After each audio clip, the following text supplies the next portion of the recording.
one talks about the relationship between Europe and Russia and Europe and the United States of America, one must understand it at several levels. Level number one, Europe is not a single unit. It brings together 27 odd countries, each of which have their own ambitions. So inasmuch as they want to appear to speak with one voice, they are also suspicious of each other. And this suspicion manifests itself when they are relating to Russia, so that there could be a European position. But that European position, is it the Italian position? Because there is also an Italian position, or the German position. So these things also come into play when you are talking about the so-called European and Russian relations. And when you deal with Europe, once again, geographical proximity. These are countries that neighbor Russia, and therefore when there is peace or war, they are affected almost immediately. And some of the countries are too small in the scheme of things to want to tango, as it were, with Russia. Conversely, the United States of America is geographically far removed. And two, the administration of President Trump is seen to be a little bit more accommodative and a more understanding of the Russian situation than the Europeans. And indeed, President Trump has not minced his words, and he says he can do business with President Putin. So that is why recently, for example, when I think the Russian ambassador to the United Kingdom was asked whether USA is an ally, he said, not necessarily, not in so many words, but that we can do business.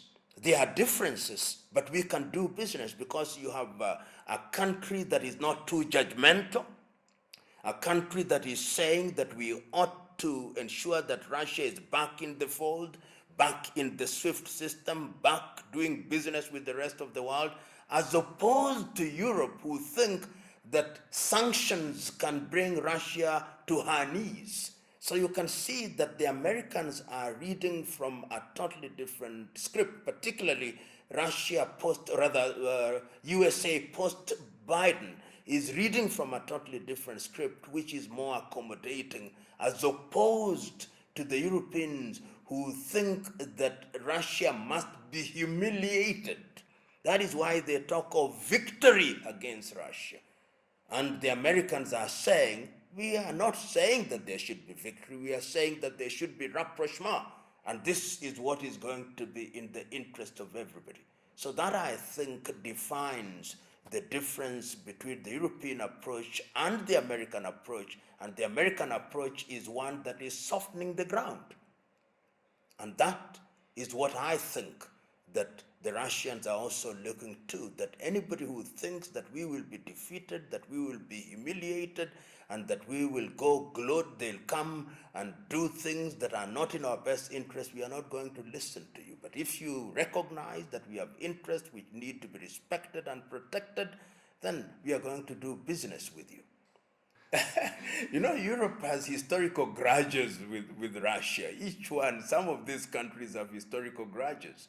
Remember, during the World War II, it is Russia which, in many ways, liberated Europe, and the Red Army, Russia to mean the immediate successor of the Soviet Union, that is the Soviet Union at that time, that liberated Europe. And remember that in the minds of the European leaders, Russia is the immediate successor of the Soviet Union.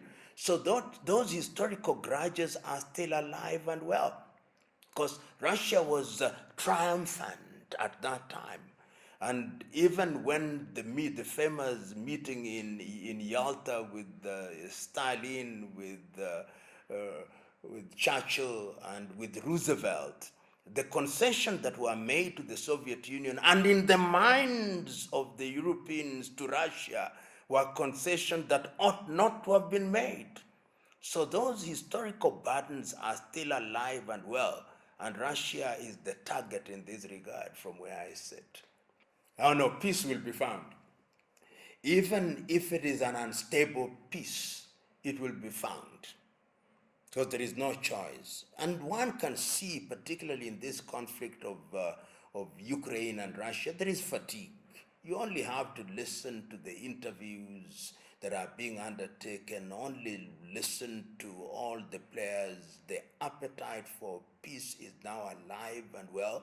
It may not come as quickly as we think it will come. It may not come in the form that we want it to be, but I think there is going to be an armistice of sorts sooner rather than later.